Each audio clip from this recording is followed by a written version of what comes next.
चलो बच्चों, आज हम नया चैप्टर स्टार्ट करेंगे। Work, power and energy.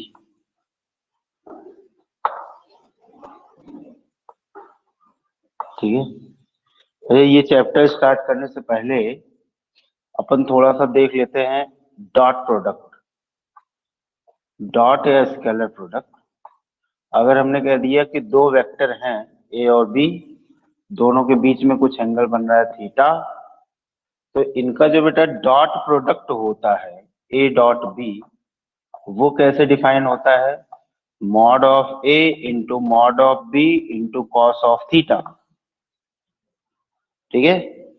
ए क्या है? ए है पहले वेक्टर का मॉड, और बी क्या है? दूसरे वेक्टर का मॉड, और थीटा क्या है?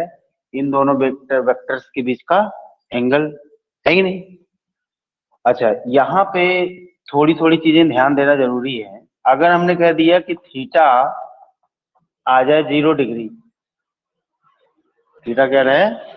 0 डिग्री, तो ए डॉट बी क्या हो जाएगा? ए डॉट बी हो जाएगा ए इंटू बी इंटू कॉस 0, और कॉस 0 की वैल्यू क्या होती है? 1। तो ये क्या हो जाएगा? बेसिकली ए इंटू बी, है कि नहीं? अगर थीटा की वैल्यू 90 डिग्री आ जाए तो क्या होगा? तो कॉस 90 की वैल्यू क्या होती है भाइयों? 0, है कि नहीं? इसका मतलब ए डॉट बी इस कंडीशन में क्या हो जाएगा? 0। कितना? 0, है कि नहीं? अगर हम कहें थीटा हो जाए 180 डिग्री, तो कॉस 180 कितना होता है? -1, है कि नहीं? अब ए डॉट बी क्या हो जाएगा?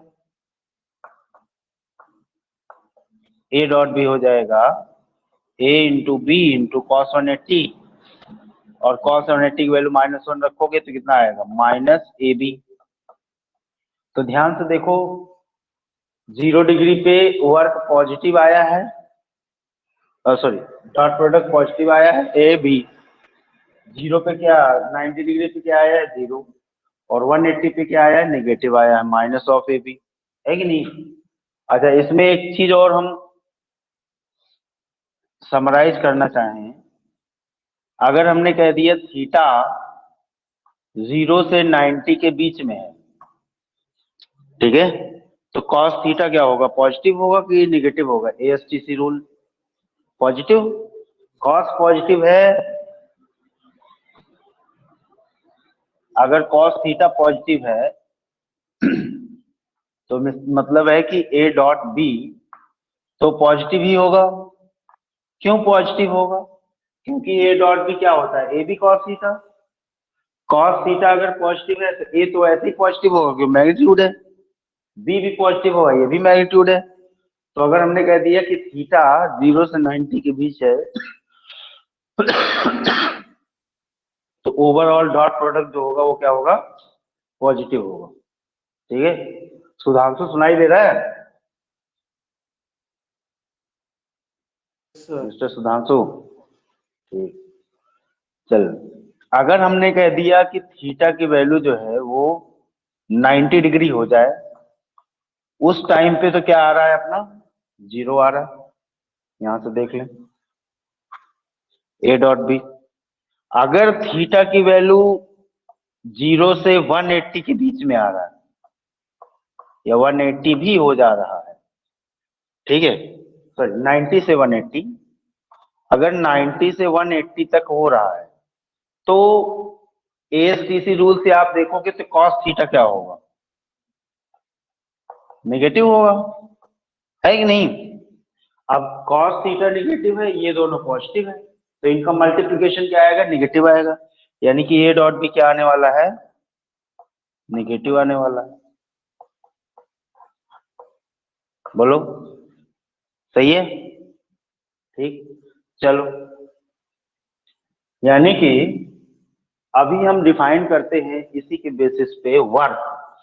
ये अभी हमने किसकी बात करी है, डॉट प्रोडक्ट की।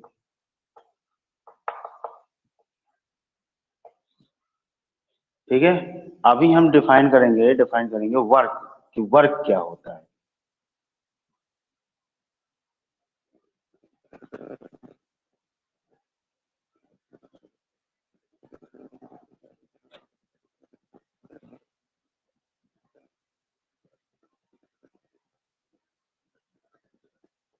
तो चलो और देखते हैं work.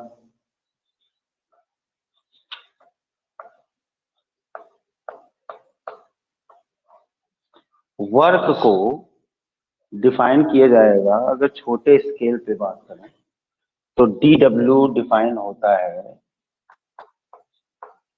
F dot d S. ठीक है, वर्क डन कैसे डिफाइन किया जाएगा, एफ डॉट डी एस, यानी कि dot product of force and displacement.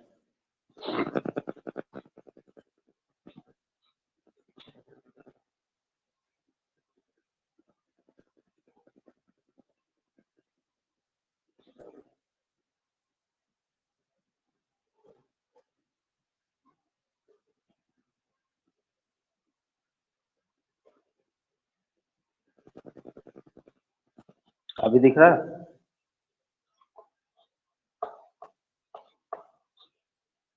Yes sir. Force and displacement. ठीक है, तो यहाँ पे ये ध्यान देने वाली बात है कि अगर हम बात करेंगे इसकी यहाँ पे, तो हम कहेंगे अगर फोर्स और डिस्प्लेसमेंट दोनों सेम डायरेक्शन में हो तो वर्क डन क्या होगा, work done F D S होगा, F D S cos zero, यानी कि एफ डी एस, है कि नहीं।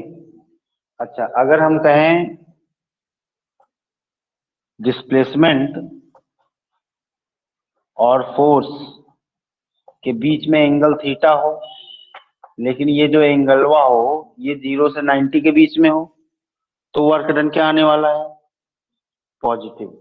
यानी कि डी डब्ल्यू क्या आएगा अभी, वो आएगा F D S cos theta, और ये होगा पॉजिटिव। क्यों, क्योंकि थीटा जो है वो 0 से 90 के बीच में है कि नहीं। अच्छा, अगर हम कह दें डिस्प्लेसमेंट इस ऐसे है और फोर्स जो है वो परपेंडिकुलर लग रहा है। परपेंडिकुलर का मतलब ऐसे भी हो सकता है, ऐसे भी हो सकता है, ऐसे भी हो सकता है। ठीक है, मतलब ऊपर भी हो सकता है या तो फिर ऐसे नीचे भी हो सकता है, उसमें कहने वाली बात नहीं है। या तो फिर ऐसे भी हो सकता है। ये तीनों देखो, तीनों फोर्सेस क्या है, परपेंडिकुलर टू डिस्प्लेसमेंट है। और जब भी फोर्स डिस्प्लेसमेंट के परपेंडिकुलर आ जाए, ठीक है, जैसे वर्क डन हम करेंगे तो ये फोर्स पे डिपेंड करेगा। किस पे डिपेंड करेगा, फोर्स पे। अब एक ही ऑब्जेक्ट पे बहुत सारे फोर्स लग सकते हैं, आपने देखा है एबीडी बनाते थे, है कि नहीं। अब कौन सा फोर्स डिस्प्लेसमेंट की किस डायरेक्शन में है, इस बात पर उस फोर्स का वर्क डन डिपेंड करेगा। ठीक है, यानी वर्क डन जो है वो किसी एक पर्टिकुलर फोर्स के लिए होगा।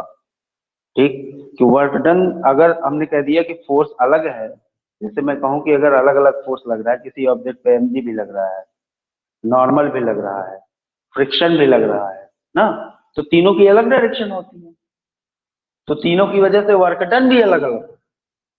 आ रही बात समझ में, तीनों की वजह से जो वर्क डन होगा वो भी क्या होगा, बिल्कुल अलग अलग होगा। वो डिपेंड किस पे करेगा कि फोर्स और डिस्प्लेसमेंट के बीच में एंगल क्या बन रहा है, और फोर्स कितना है, डिस्प्लेसमेंट क्या हो रहा है। आई बात समझ में, ठीक है। तो ये हमने कह दिया, यहाँ पे अगर 90 डिग्री बन गया तो डी डब्ल्यू वर्क डन क्या हो जाएगा, वो हो जाएगा बेटा एफ डी एस कॉस 90, और कॉस 90 की वैल्यू हम लोग सब जानते हैं नेगेटिव 0 होती है, तो वर्क डन क्या होगा, 0। तो कभी भी कोई भी फोर्स जो कि डिस्प्लेसमेंट के परपेंडिकुलर हो, तो उस फोर्स की वजह से कोई भी वर्क डन नहीं होगा, मतलब वो फोर्स कोई वर्क डन नहीं कर रहा होगा। वर्क डन तो हो रहा होगा, अगर मान लो डिस्प्लेसमेंट हो रहा है तो कोई ना कोई वर्क डन कर रहा है, लेकिन वो पर्टिकुलर फोर्स कोई वर्क डन नहीं कर रहा, कोई और कर रहा होगा।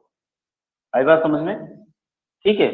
अगर हमने कह दिया कि डिस्प्लेसमेंट और फोर्स के बीच में जो एंगल है वो 90 से बड़ा है, 180 और 90 के बीच में है, तो हम कहेंगे कॉस थीटा क्या होगा, नेगेटिव होगा। क्यों? क्योंकि थीटा की वैल्यू क्या है, 90 से 180 के बीच में है। ठीक है। इस टाइम पे वर्क डन क्या होगा, F D S into cos theta, और ये चीज होगी नेगेटिव। कितनी होगी, नेगेटिव। अगर हमने कह दिया थीटा 180 है, यानी आप इधर की तरफ जा रहे हो आगे, और फोर्स जो है वो बिल्कुल पीछे लग रहा है आपके, मतलब डी एक्सेलरेशन वाला केस है। कौन सा केस, डी एक्सेलरेशन, है कि नहीं? अगर कोई ऐसा फोर्स लग रहा है जो कि उसको डी एक्सेलरेट करा रहा है, तो उस फोर्स की, अच्छा हमने क्या, अगर हमने कह दिया कि टोटल डी एक्सेलरेशन हो रहा है, तो इसका मतलब है कि net force, net work done negative आएगा, है कि नहीं? अगर हम कह रहे हैं कि एक्स डी एक्सेलरेट हो रहा है, तो आप देखोगे कौन से फोर्स की वजह से डी एक्सेलरेशन हो रहा है, उस फोर्स की वजह से वर्क डन क्या आएगा, निगेटिव आएगा। तो ये डी डब्ल्यू क्या है, ये हो जाएगा बेटा F into D S into cos 180, और कॉस 180 की वैल्यू -1 होती है, तो ये आ जाएगा minus F D S, minus F D S. अच्छा, आप अगर यहाँ पे ध्यान दे रहे होंगे तो मैंने इसको डिफाइन कैसे किया है, d W is equal to F dot d S. ठीक है, लेकिन आप देखोगे बुक्स में, तो बुक में हो सकता है कि आपको दिया हो W is equal to F dot S. ठीक है, बुक्स में अगर देखोगे तो वर्क डन कैसे दिया जाएगा, W is equal to F vector dot S vector. ठीक है, लेकिन ये वाला कॉन्सेप्ट हम तभी लगाते हैं जब एक स्ट्रेट लाइन में मोशन हो। कैसा हो, मोशन एक स्ट्रेट लाइन में हो, और जो फोर्स रहे वो कांस्टेंट रहे। ठीक, मतलब डिस्प्लेसमेंट की डायरेक्शन ना चेंज हो, ना तो फोर्स की डायरेक्शन चेंज हो, यानी फोर्स भी कांस्टेंट रहे। कांस्टेंट रहने का क्या मतलब है, ना तो फोर्स चेंज होना चाहिए और ना ही डिस्प्लेसमेंट चेंज होना चाहिए, ना तो मैग्नीट्यूड में ना ही डायरेक्शन। ठीक है, अगर वैसा रहा तो हम डायरेक्ट ऐसा कर देंगे, वरना अगर दोनों में से कोई भी एक वेरिएबल हो, चाहे फोर्स वेरिएबल हो या डिस्प्लेसमेंट वेरिएबल हो, तो हम क्या करेंगे, सबसे पहले उसको हम छोटे छोटे डिस्प्लेसमेंट्स को छोटे छोटे टुकड़ों में बांटेंगे। ठीक है, उसमें से एक टुकड़ा उठाएंगे डीएस। ठीक है, उसी को हम लेंगे, पहले डी डब्ल्यू निकालेंगे। अब जब हमें नेट वर्क डन निकालना होगा, तो नेट वर्क डन के लिए क्या करेंगे, हम उसी चीज को इंटीग्रेट कर देंगे। एफ डॉट डी एस निकाला होगा आपने छोटे से पार्ट के लिए, उसी को इंटीग्रेट कर दो इनिशियल से फाइनल के लिए, यही क्या आ जाएगा, अपना वर्क डन आ जाएगा। आ रही बात समझ में? है क्लियर है मामला? ये वाला कॉन्सेप्ट कब लगाओगे, जब दोनों कांस्टेंट रहे, फोर्स भी कांस्टेंट रहे और डिस्प्लेसमेंट भी कांस्टेंट रहे। सर अभी फोर्स जिसमें दोनों कांस्टेंट ही रहेगा ना हम लोग के लिए बुक में। हाँ हाँ बिल्कुल। तो बेटा दिख नहीं रहा है सर, काला काला हो तो कैसे। हाँ लाइट चली गई, आ गई लाइट, आ गई।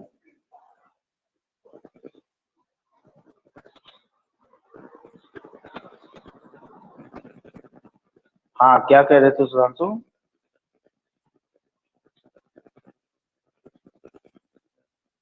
चलो नोट करो फटाफट।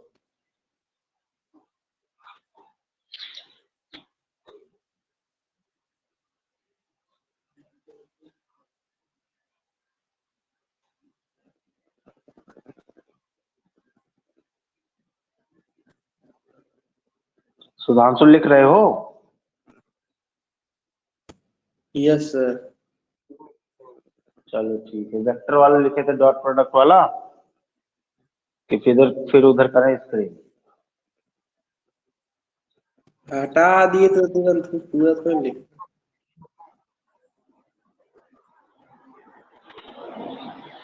चलो अभी एक बार कर देंगे, लास्ट में नोट कर लेंगे। ये वाला नोट करो, फिर नोट कर लेंगे। ये लो।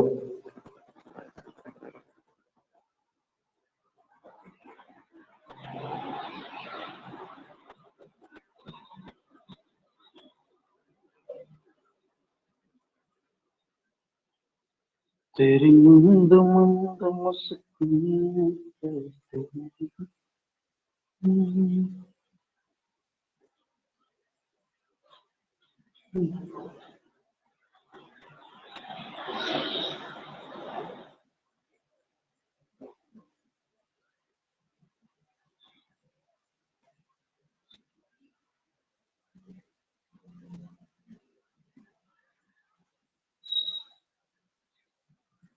नोट कर लेना तो बताना सुधांशु, इधर कर दूंगा।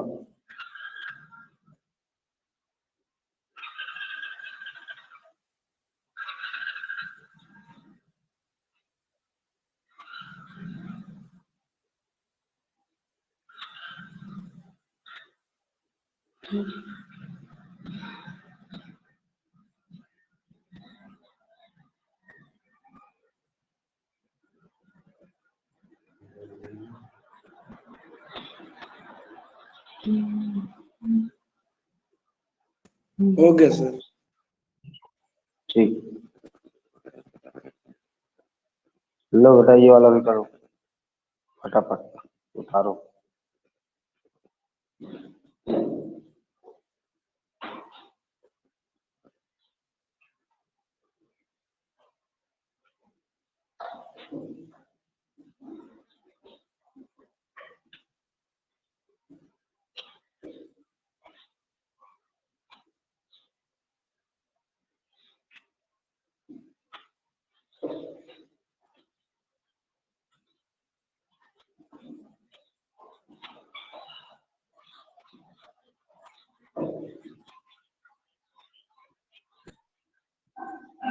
ये हटाओ बच्चों।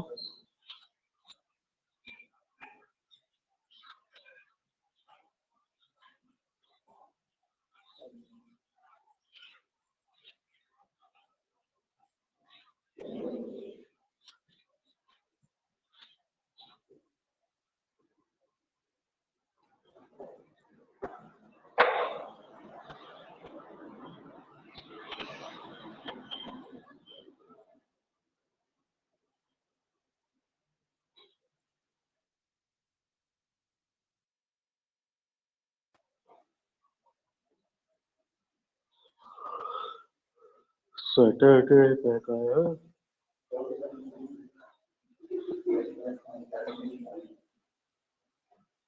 निकाल लो।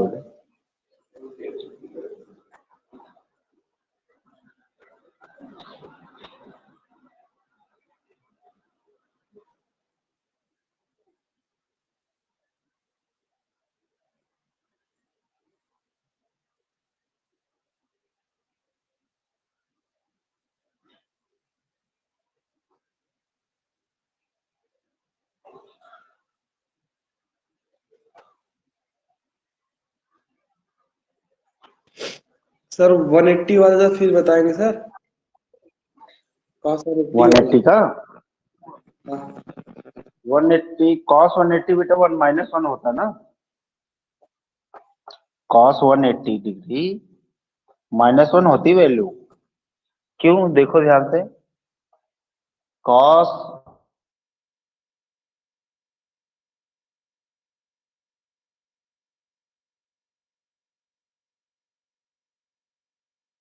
तो माइनस कॉस 0 हो जाएगा। माइनस कॉस 0 की वैल्यू -1 सॉरी 1 होती है, तो ये हो गया -1। सर जी फोर्स वर्क डन सर जी work done। Work done negative आएगा ना बेटा, एफ डॉट डी एस आएगा, -FDS। अगर हमने कह दिया डिस्प्लेसमेंट आगे हो रहा है और फोर्स पीछे हो रहा है, लग रहा है, ठीक है, तो उस फोर्स की वजह से जो वर्क डन आएगा वो क्या होगा, नेगेटिव होगा, माइनस एफ डी एस होगा।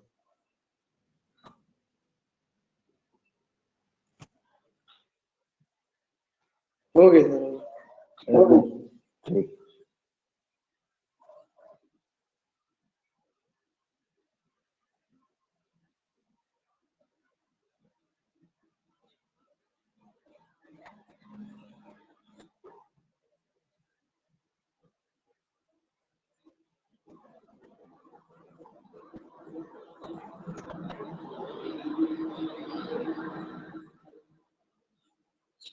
हो गए बंधु, चलो आओ देखते हैं आगे थोड़ी थोड़ी बात।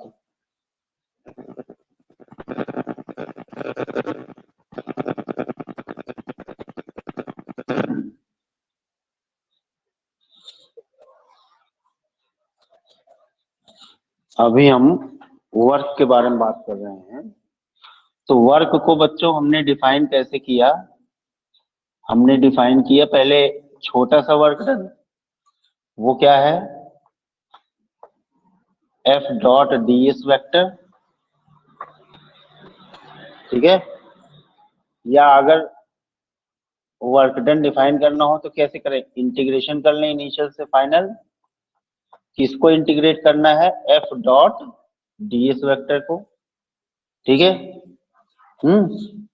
ये कब लगाना है, इफ एफ और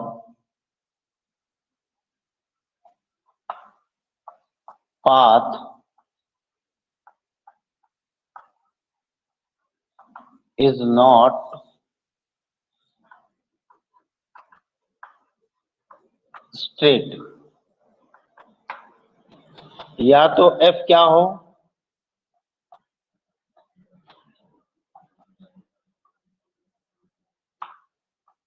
या तो एफ क्या हो, कांस्टेंट ना हो, ठीक है, या और क्या हो, पाथ जो हो वो स्ट्रेट ना हो। तो हम इस तरीके से करेंगे, यानी ऐसे मान लो कि जैसे मान लो बेटा ये जा रहा है इस पाथ पे लेके जा रहे हैं हम, और हमने कह दिया कि हम किसी ऑब्जेक्ट को लेके जा रहे हैं, फोर्स हमेशा कुछ इस तरीके से हमने लगाया एफ, और ये फोर्स अपना क्या हो रहा है, वेरी कर रहा है, ठीक है। तो आप देखोगे रास्ता भी वेरी कर रहा है, फोर्स भी वेरी कर रहा है, ठीक। तो हम क्या करेंगे, इस पूरे रास्ते को ऐसे छोटे छोटे छोटे छोटे छोटे छोटे पार्ट्स में पहले करेंगे ब्रेक, कर दिया। अब उन्हीं रास्ते में से जो छोटे छोटे रास्ते हैं उनमें से ही हमने एक पार्ट को लिया, ठीक है। ये मान लो ये हमने कह दिया ये डीएस वेक्टर है, यही क्या है, डीएस वेक्टर। अब ये डीएस वेक्टर से हमने देखा कि फोर्स जो है वो कितना एंगल वगैरह बना रहा है, ठीक है। अब इसी के लिए हमने पहले छोटा सा निकाला वर्क डन, फिर उसी को हमने इनिशियल से फाइनल तक इंटीग्रेट कर दिया। मान लो इनिशियली हम यहाँ से चले थे ए से और फाइनली हम पहुंच गए बी पे, तो हम क्या करेंगे, इनिशियल हमारे लिए ए का जो भी रहेगा वो हो जाएगा वेरिएबल, और बी पे जो रहेगा फाइनल वो फाइनल हो जाएगा। आई बात समझ में, ठीक है। अगर दोनों कांस्टेंट रहे तब तो कोई मतलब ही नहीं है, तब तो एफ डॉट एस हो जाएगा। लेकिन ये कब लगाना है, if force and displacement both are constant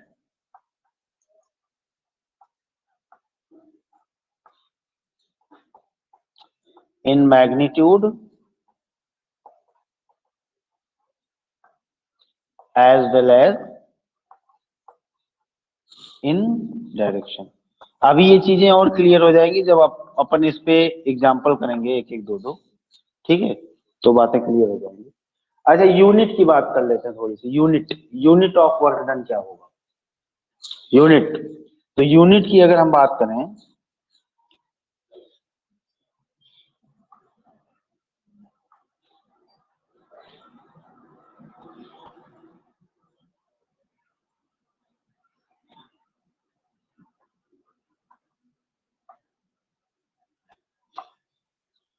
तो W बराबर कैसे डिफाइन करा हमने? W डिफाइन करा है F डॉट S, है कि नहीं? यानी कि ये हो गया F S cos थीटा। बोलो F की यूनिट क्या है? न्यूटन। S की यूनिट क्या है? मीटर।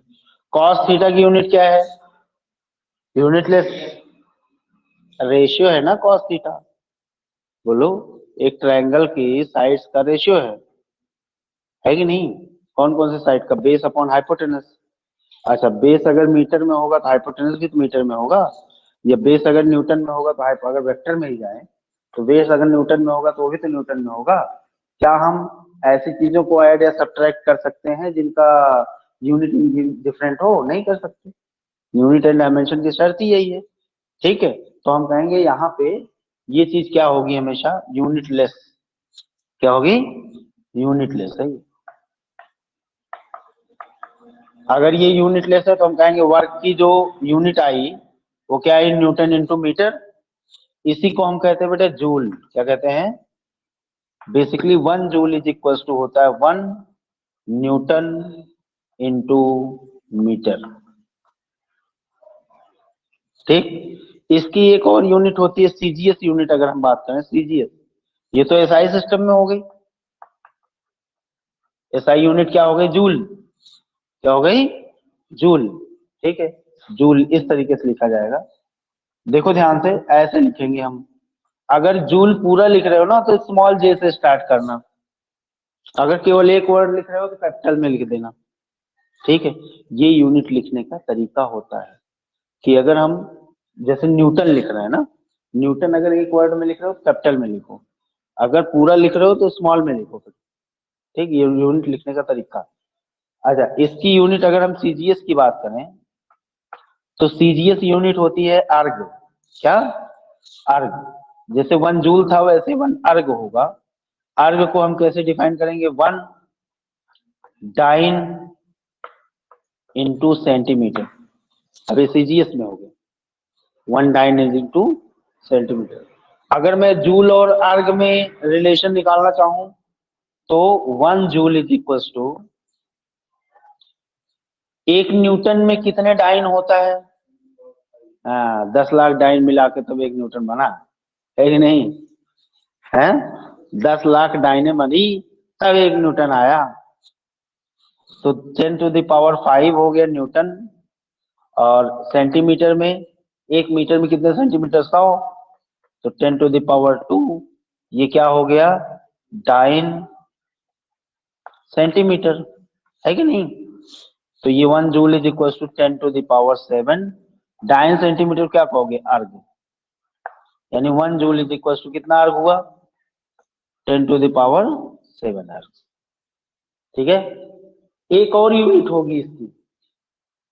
जैसे जो घरों में बिजली आती है हमारे ना, घरों में लाइट का कनेक्शन होगा, होता है ना, लाइट जल रही है तो उसमें जब देखो कि लास्ट के मंथ में आपका जो बिजली का बिल आता है वो आता है यूनिट।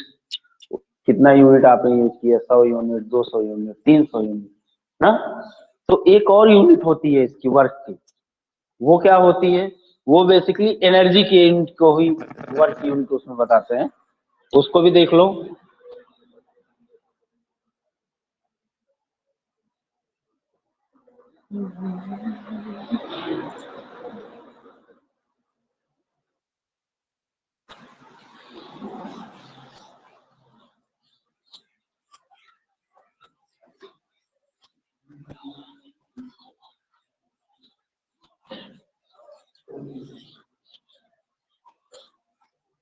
ठीक है, वो यूनिट क्या होती है?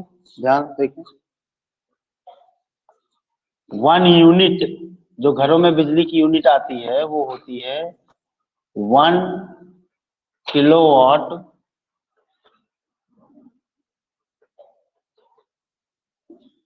आवर।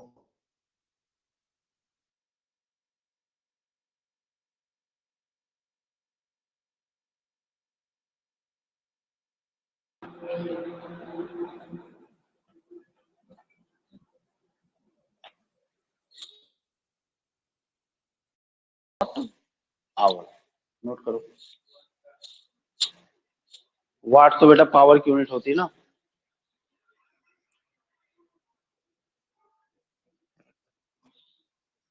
चलो उतारो।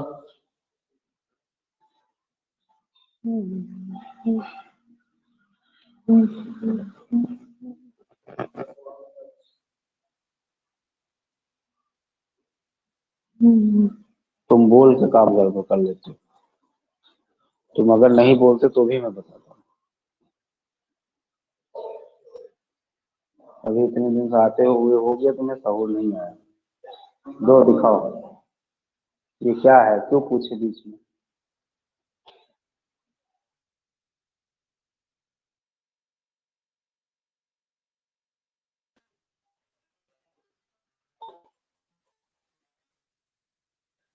अब दिखाएगा।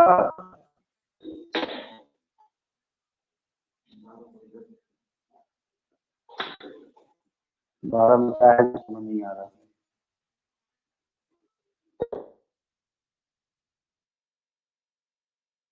है कि नहीं है।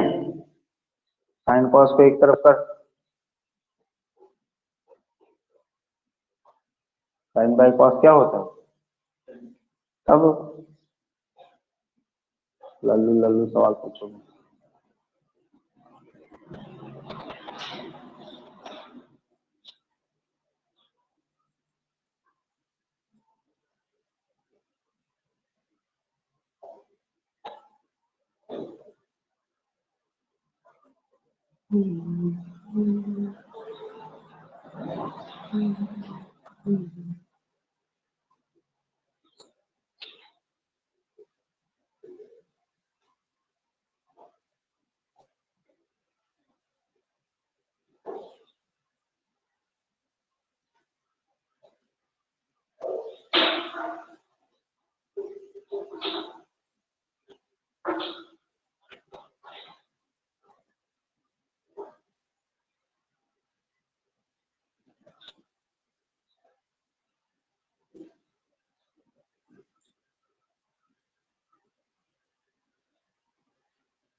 ये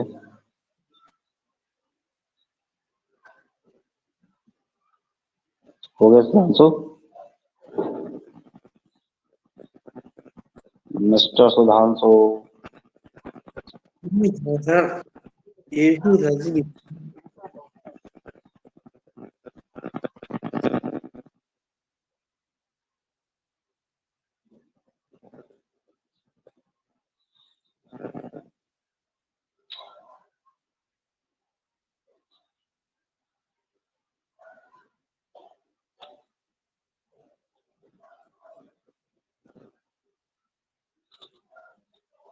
चलो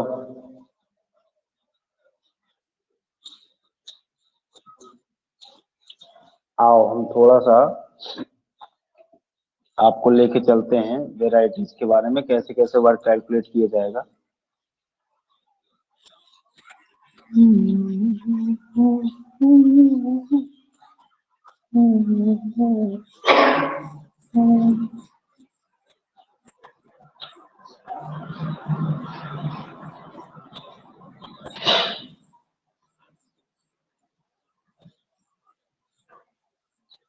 देखो बेटा, सबसे पहले तो हम वही वाले एग्जांपल लेंगे जो कांस्टेंट फोर्स हो। क्या हो, कांस्टेंट फोर्स हो और डिस्प्लेसमेंट भी कांस्टेंट हो।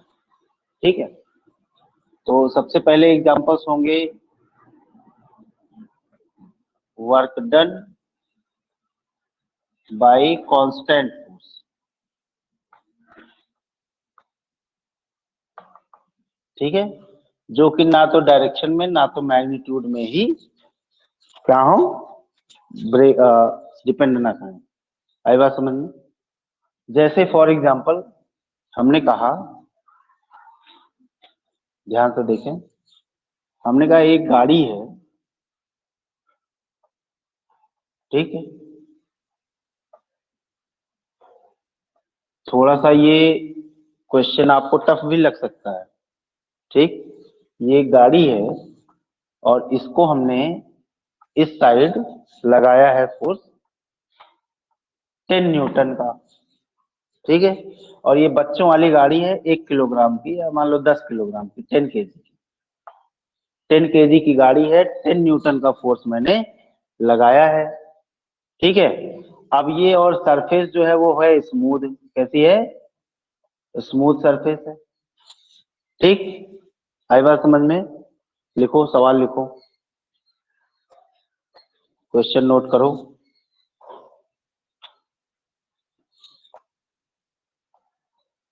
Find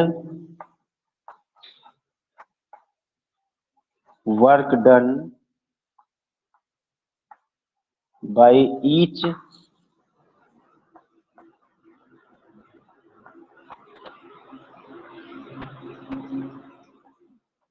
individual forces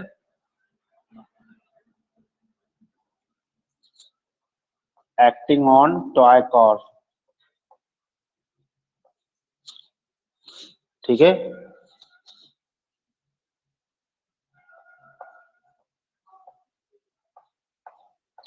If it moves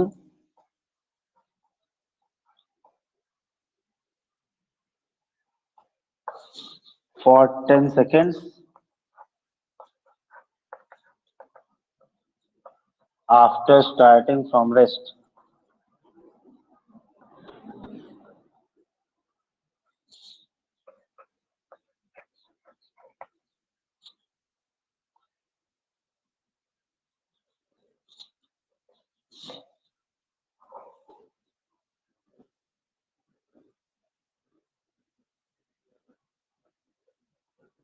ये 10 सेकंड है,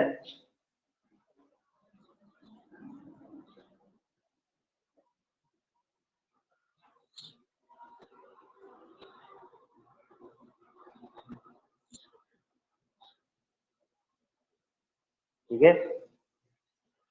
देखे, मान लो ये सिचुएशन है t इक्वल टू 0 पे,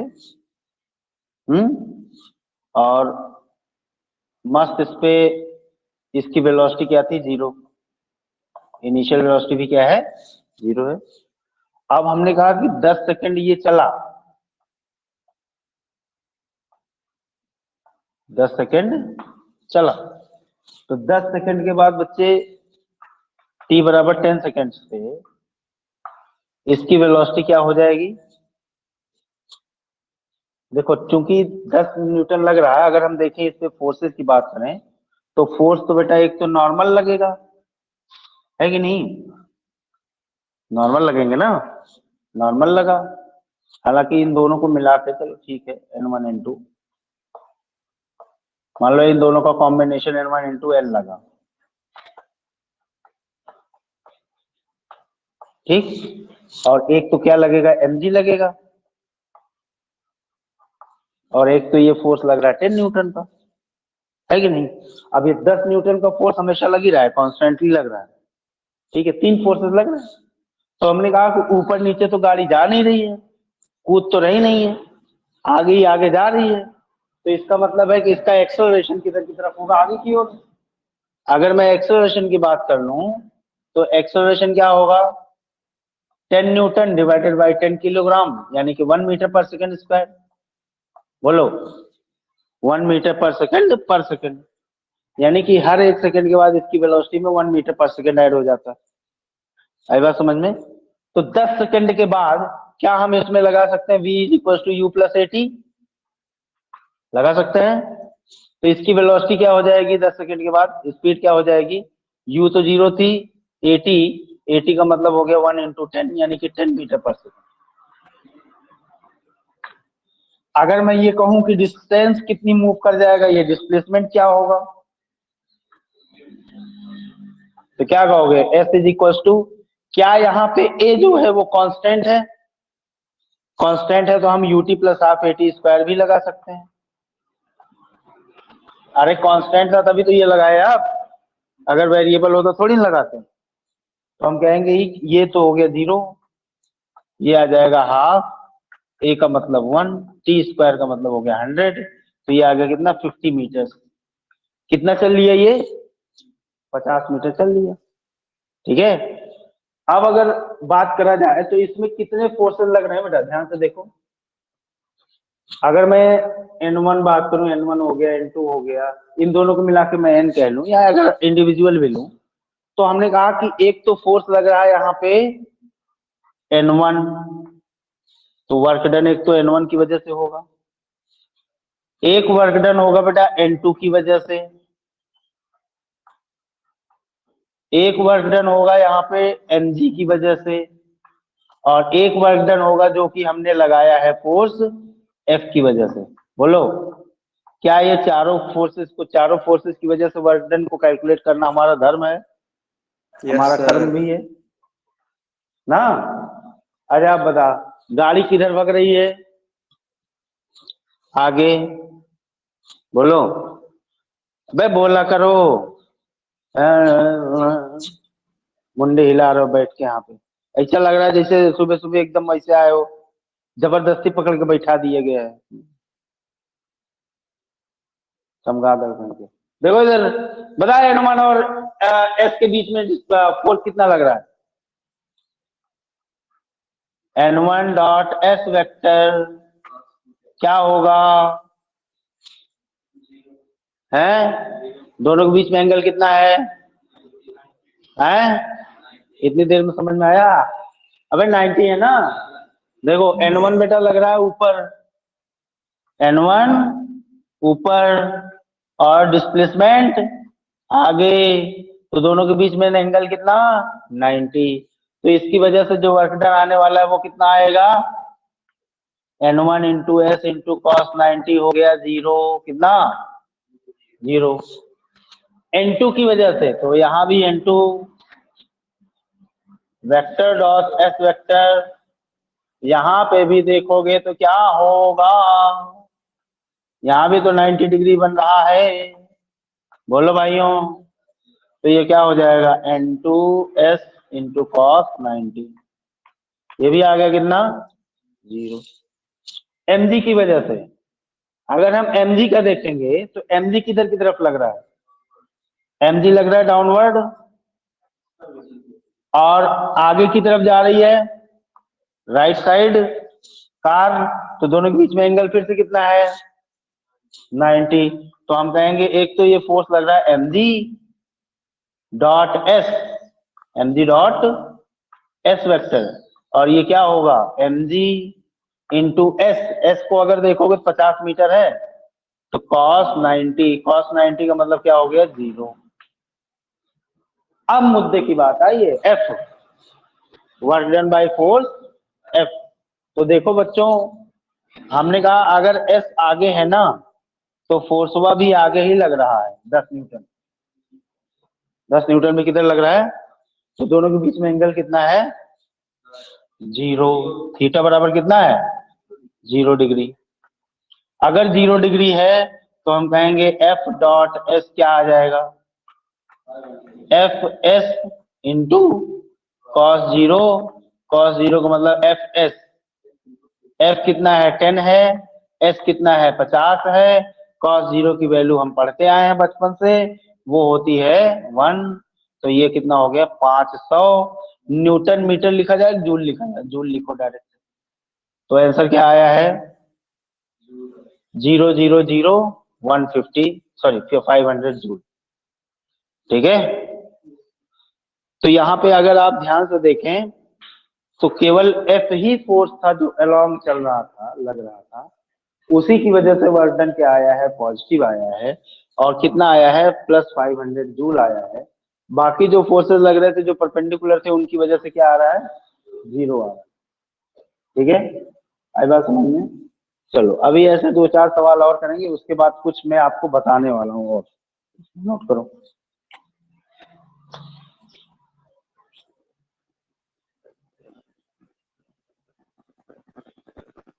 तेरी मंद मंद मुस्कान पे बोलिया,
हाँ, और कौन सा?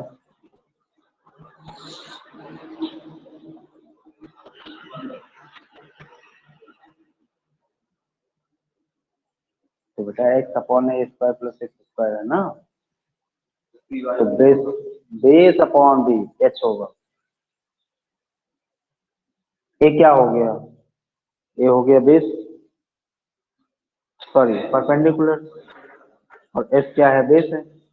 तो बेस अपॉन ये क्या हो गया? हाइपोटेनस। तो बेस अपॉन हाइपोटेनस क्या होता है? Cos theta.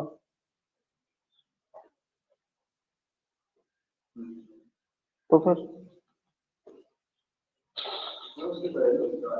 क्या वैल्यू? बहुत चमगा लगा दी। तो वही तो वैल्यू हुई ना कॉस थीटा। और कौन सी वैल्यू निकालेगा तू? हैं? और कौन सी वैल्यू निकालेगा? क्या एक्स बराबर समथिंग दिया है क्या? 2 पॉइंट इतना इतना इतना, तब 16, ये क्या है? 3 sin x plus 5 cos x is equal to 5। अच्छा, तो a प्लस बी अगर तुझे दिया हो तो a माइनस बी निकालने का फॉर्मूला नहीं आता तुम्हें? देखो, a minus B is equal to under root A plus B का whole square minus 2ab। a minus B का whole square is equal to a plus B का होल स्क्वायर माइनस 2ab।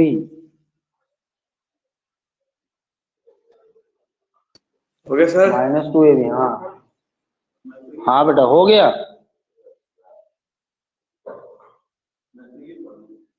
क्या? Yes sir. ठीक है, तो वो बेटा तुम पढ़े हो और मैंने बताया हुआ है तुझे। मैंने बताया हुआ 10वीं में भी बताया है, गधे। लेकिन होता ये है ना, ये भी होता है, ये भी होता है, ये नहीं होता क्या? तो फिर नहीं लगा सकते उस पर कैसे लगाएगा? तू लगा ले। जब बता रहा हूँ कि ये वाला लगाना है, तुझे ए प्लस बी दिया है कि ए स्क्वायर प्लस बी स्क्वायर दिया? तो फिर ये वाला क्यों लगाओगे तुम बच्चे? ये वाला पढ़ा, ये वाला कौन पढ़ेगा नहीं? हैं?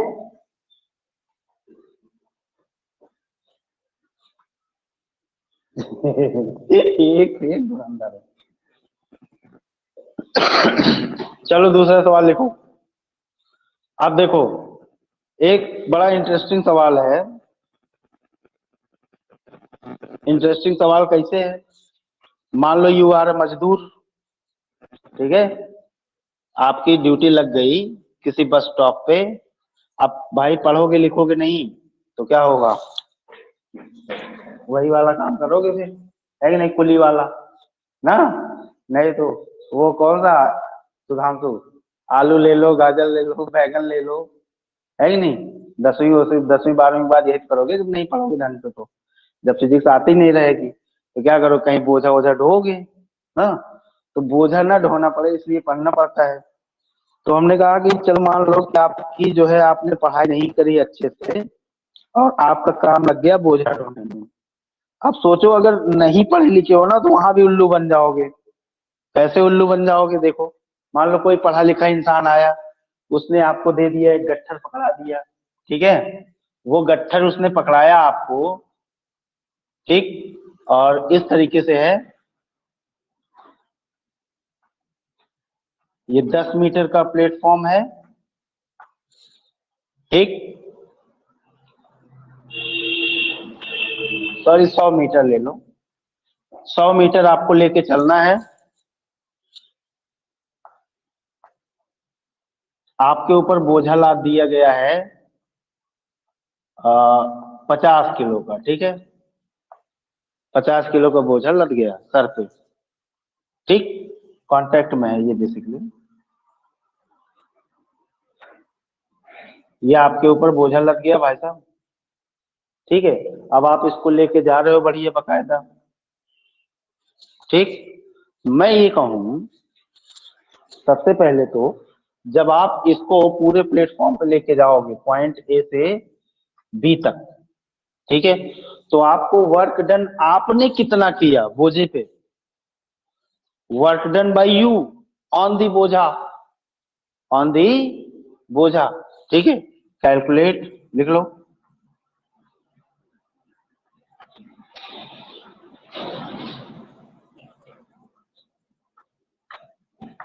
Work done by man on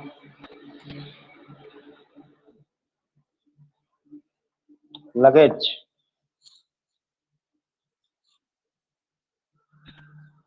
बलिहारी सारे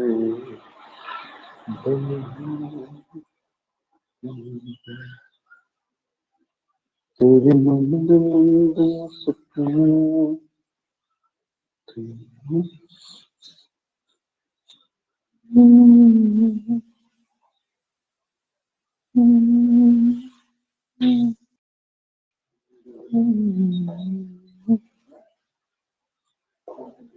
जीरो आ रहा। ठीक, आओ देखो ध्यान से,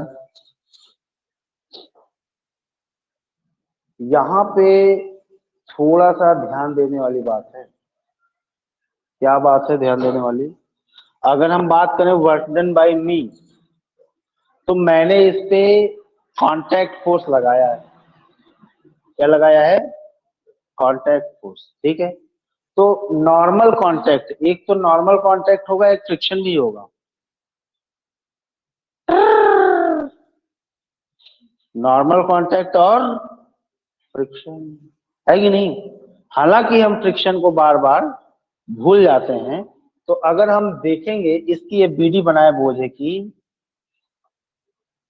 तो बोझे पे एक तो नॉर्मल कांटेक्ट लग रहा है और एक लग रहा है mg और एक लग रहा होगा फ्रिक्शन। अभी हम फ्रिक्शन वाली बात नहीं करते, तो चलो कर ही लेते हैं, वर्क डन बाई फ्रिक्शन। अच्छा, बोझा रेस्ट में है तो फ्रिक्शन भी स्टैटिक होगा, ऐसा तो है नहीं फिसल रहा है बार बार, ठीक है। चलो, तो वर्क डन बाई नॉर्मल क्या आया? n डॉट एस, है कि नहीं? और ये हो जाएगा कितना? जीरो। क्यों जीरो भाई लोग? क्योंकि थीटा बराबर क्या हो गया है?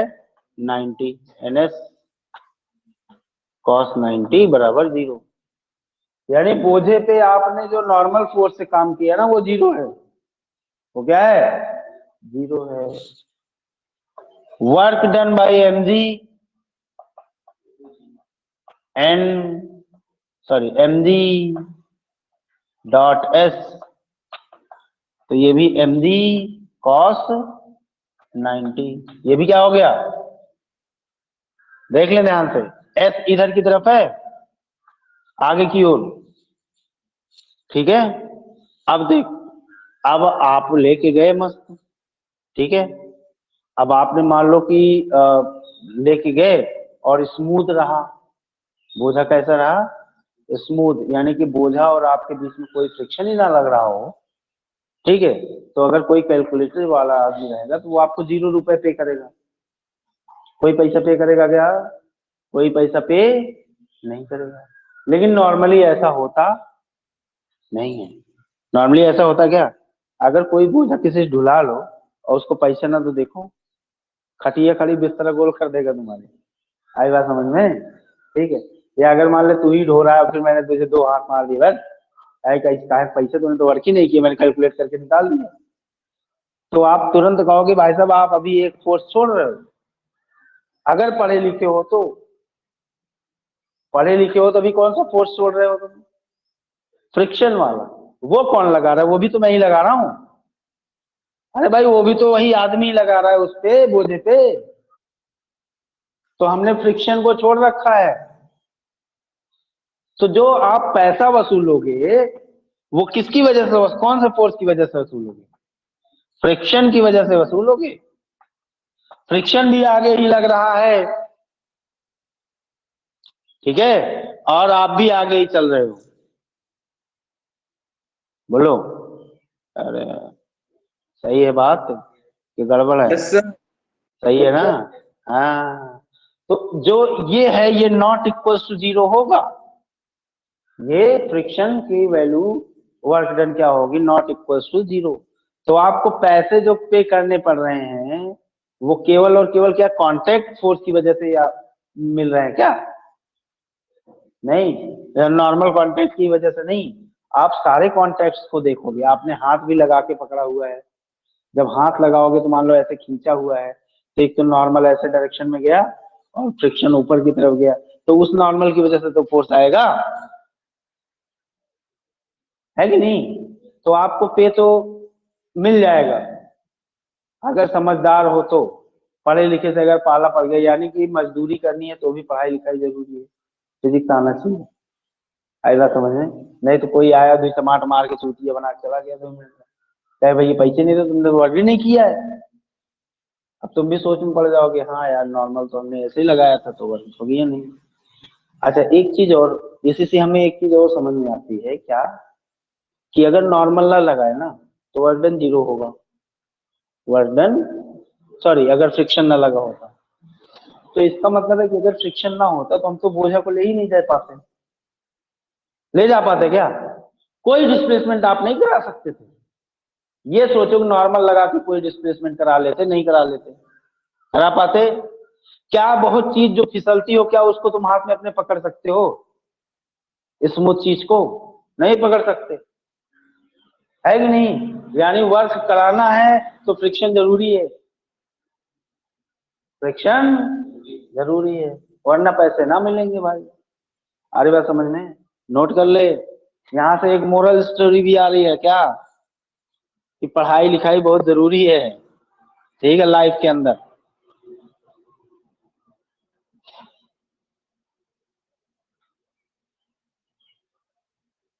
हो गया है। हो गया? तो पढ़ाई लिखाई कितनी जरूरी है, सुधांशु क्या समझे यहाँ से?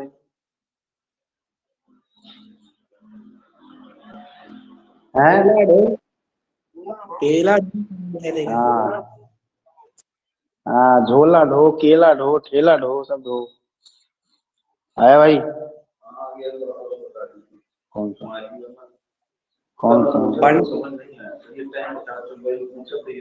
छोड़ दे बेटा, 10th क्लास छोड़ दो, ये भी अभी नहीं है तुम्हारे कोर्स। 45 - 30 कर लो, बता दिया, करो। Sine 45 degree -30 degree. अब संतुष्ट हो गए? अबे गधे, 45 - 30 को एक में लिख ब्रैकेट में। ये क्या है, क्यों रख रहा है? ये नहीं होता फॉर्मूला बेटा, अलग होता formula. Sign A cos B minus cos A sine B, 11 में पढ़ोगे ना।